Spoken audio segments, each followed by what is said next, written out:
কাপড় থেকে মেহেদির দাগ তোলার এই উপায়টি শিখে নিন, কাজে আসবে। সময় কাপড়ে লেগে যাওয়ার সঙ্গে সঙ্গে যেটা করবেন, টিস্যু পেপার দিয়ে মেহেদিটা এভাবে উঠিয়ে নেবেন। তারপরে একটি টিস্যু পেপার মোটা করে ভাঁজ করে কাপড়ের নিচে এভাবে দিয়ে দিতে হবে। তারপরে নেল পলিশ রিমুভার কিছুটা এরপরে দিয়ে শুকনো একটা টিস্যু পেপার দিয়ে আবারও মুছে নিতে হবে। বারবার আপনি একটু করে রিমুভার দিবেন আর এই টিস্যু পেপার দিয়ে এভাবে মুছতে থাকবেন। মুছতে মুছতে দেখবেন একসময় এটা উঠে গেছে। এটা খুবই কার্যকারী একটি টিপস, অবশ্যই ট্রাই করবেন। ভালো লাগলে বেশি বেশি শেয়ার করে দিবেন, যেহেতু সামনে ঈদ, সবাইকে দেখার সুযোগ করে দিবেন। সবাই ভালো থাকবেন, আল্লাহ হাফেজ। কাপড় থেকে চা অথবা কফির দাগ তোলার নিনজা টেকনিক শিখে নিন, কাজে আসবে। দেখুন এখানে চায়ের দাগ পড়েছে, এরকম কিন্তু কফিরও দাগও পড়ে থাকে। তো আপনি কিভাবে উঠাবেন, এখানে আমি 1 স্লাইস পরিমাণ লেবু নিয়েছি, আর কিছুই প্রয়োজন হবে না। লেবুর রসটা আমি কিছুটা চিপে দিলাম আর এভাবে লেবুর খোসাটা দিয়ে ঘষতে থাকছি। এভাবে ঘষতে ঘষতে দেখবেন চা অথবা কফির দাগ যেটাই হোক না কেন এটা সহজে উঠে যাবে। তবে চেষ্টা করবেন এটা সঙ্গে সঙ্গে ওঠানোর, কেননা খুব বেশি দেরি হয়ে গেলে বা 1 সপ্তাহ দেরি হয়ে গেলে এটা উঠতে চাইবে না, তখন অন্য প্রসেসে উঠাতে হবে। দেখুন কত সহজে উঠে গেলে, এবার ধুয়ে ফেলবো।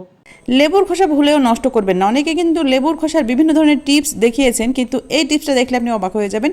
লেবুর খোসা দিয়ে যে আপনার এত বড় সমস্যার সমাধান হবে আপনি কল্পনাও করতে পারবেন না। এখানে আমি ফ্রেশ কিছু লেবুর খোসা নিয়েছি। এগুলো কিন্তু আমি কোনো এঁটো হাত দিয়ে চিপে নেওয়া লেবুর খোসা ব্যবহার করিনি, একেবারে ফ্রেশ লেবুর খোসা নিতে হবে।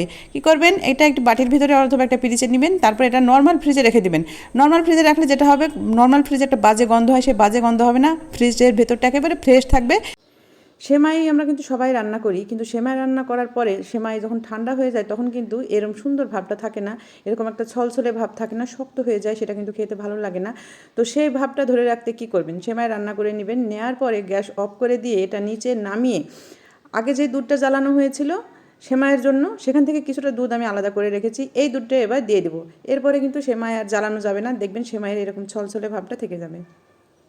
অনেক সময় দেখা যায় ফ্রিজে কোরবানির মাংস রাখলে জমতে চায় না, মাংস গন্ধ হয়ে যায়। তো আপনি কি করবেন, সর্বপ্রথমে যেটা করবেন, আপনার ডিপ ফ্রিজে যে রাবারটা আছে সেই রাবারটা দেখে নেবেন, রাবারটা পরিষ্কার করে নেবেন।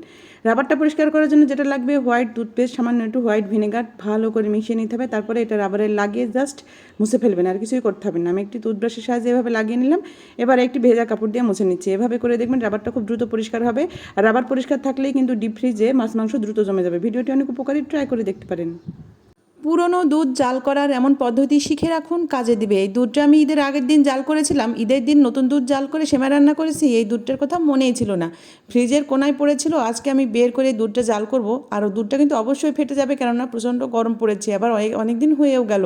এই দুধটা জাল করার সময় যদি সামান্য 1 চিমটি লবণ ফেলে দিয়ে জাল করা যায়, তাহলে কিন্তু দুধটা নষ্ট হবে না বা কেটে যাবে না। এভাবে আপনারা ট্রাই করে দেখবেন, পুরনো দুধ এভাবে জাল করে দেখবেন, একদমই ভালো থাকবে দুধটা। অনেকেই কিন্তু হাঁসের মাংস খেতে পছন্দ করে না, হাঁসের একটা উগ্র গন্ধের জন্য। রাজহাঁস হোক বা পাতিহাঁস হোক, সব হাঁসেই কিন্তু একটা উগ্র গন্ধ থাকে। সেই গন্ধটা কিভাবে দূর করবেন দেখে নিন। এখানে আমি মাংসটা ভালো করে ধুয়ে নিয়েছি, তারপরে এখানে হলুদ, মরিচ, লবণ এবং কিছুটা তেল, সেই সাথে 1 স্লাইস পরিমাণ লেবুর রসও আমি দিয়ে দিয়েছি।